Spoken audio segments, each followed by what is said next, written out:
So welcome again, Leo. It's April 2016. Dadhichi here from astrology.com.au with your monthly horoscope in focus. A very brief synopsis for those of you who were born under the regal sign of Leo. And an important month, as is every month, but this month particularly, we note Mars and Saturn still moving into that conjunction in your fifth house, which is the natural sign of Leo. And for women born under the sign of Leo, this does issue, I suppose, a celestial warning. It's a signal that the reproductive system, stomach area, needs to be checked thoroughly, looked after, maintain health in that specific part of your body. And that would cover the period April up until August while this transit is taking place. The other significant element there is the fact that this has to do with your love affairs, relationships, creativity, children generally, offspring. And that can be a very, very frustrating combination because Saturn and Mars are very opposite in nature. There's also a right angle forming to the Jupiter and North Node conjunction in your second house of finances, with Jupiter moving retrograde now. And that, for those of you who are into investment, is not particularly a good omen. It can show some challenges there, frustrations.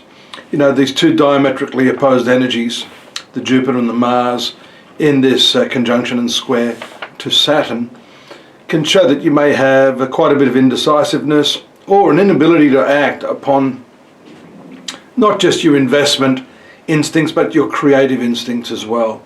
So for those of you in the creative arts, dealing with children, the most wonderful creative process of all will be finding that this will put you under the hammer throughout the month of April and beyond. So we're going to be talking about that a little bit more over the coming months. Now, the Sun, your ruler, is in a very difficult square aspect leading up to the 7th. And on that same day, we see a new moon in your 9th house in Aries.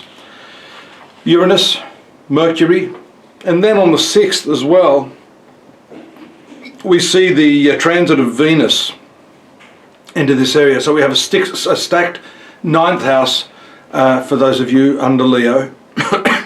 That 9th house has to do with journeys, higher education, and it has to do with ethical and philosophical questions. Legal matters also fall under this particular area of the zodiac. So the new moon there is indicating an opening out and some fresh starts if you've been bogged down, and that could also have to do with the troublesome Mars-Saturn aspect in your 5th house. Then that, strangely enough, may work to consolidate some new ideas, some new plan, some new practice, some new educational pursuit, a new travel or journey that you have in mind. All of these sorts of things occur under the new moon as we see it there, and a very, very powerful one being in the sign of Aries. Also a very creative sign, but sometimes a little too impulsive, so you need to watch that. Now on the 7th, I mentioned the new moon, but the right angle of the Sun, your ruler, to the ruler of Scorpio, Pluto, and at the same time making a conjunction to Uranus in that 9th house, is a pretty intense. And as far as your domestic life, property issues are concerned, that is where this particular conjunction may play out. Pluto at the moment is in your 6th house, and when the month commences, Moon is in very close conjunction to Pluto. The 6th house is the house of debt. So there's expenditures there, and maybe some issues that you need to deal with on the financial front related to property matters. Debts to and from relatives is also covered by this very hard aspect. So that's in the first part of the month. Then we see the Sun on the... I made a slight error there. The conjunction of the Sun to Uranus happens 3 days after the square to Pluto. But it's all sort of happening around the same time. That just happens to be the exact date, but leading up to that date, all of these forces, and they're very powerful forces, they're what we call transpersonal forces, forces that may be out of your control, taking place throughout this period. Mercury, just talking on your finances, makes quite a few aspects. On the 1st, it itself does the conjunction of Uranus just before the Sun on the 7th.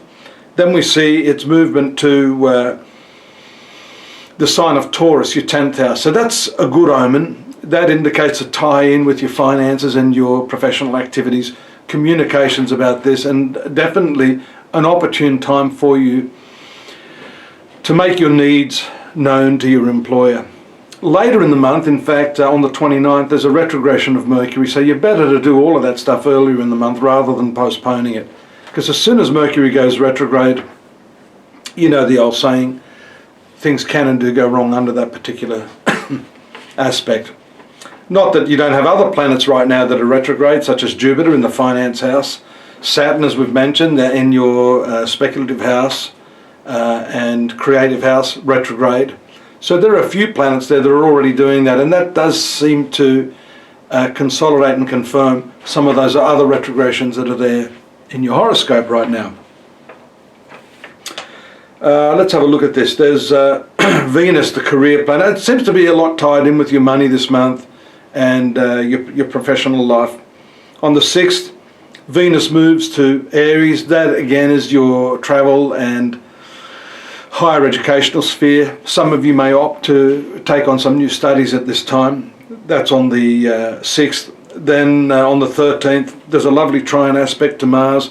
That brings with it some really nice relationship opportunities, especially when you've got that friendly aspect between Venus and Mars, the two primary planets of love and sex and intimacy. That's a really, really good aspect for you. The 19th, there's a trine to Saturn, which cools the affections, but also gives some constructive direction to a relationship, especially for those of you that have been finding it difficult. Venus also moves to that square of Pluto on the 20th. So you've got 3 planets doing that this month, and that will tie in also for some of you with some health issues that need to be addressed. So you should do that, and that gets back to the very first thing that I said at the outset of the reading. Finally, there is a full moon, which takes place again in the sign of Scorpio, in the 4th house, which is your domestic sphere, on the 22nd. And that is a very important aspect, which happens just a day before Venus moves to the conjunction of Uranus, which can also trigger some unexpected, some unexpected results in your relationships. Full moon in the 4th house brings with it a big dose of emotional activity, but again, it rules your 12th house. So once again, expenditure related to your domestic sphere, which reverts back to what we said at the outset of your reading. Stay tuned here next month, same time. For those of you that are new, thanks for joining me, and don't forget to stop off at astrology.com.au for the more detailed analysis and personal readings, of course, if you need that with me. Till next month, have a safe and happy one. Bye-bye.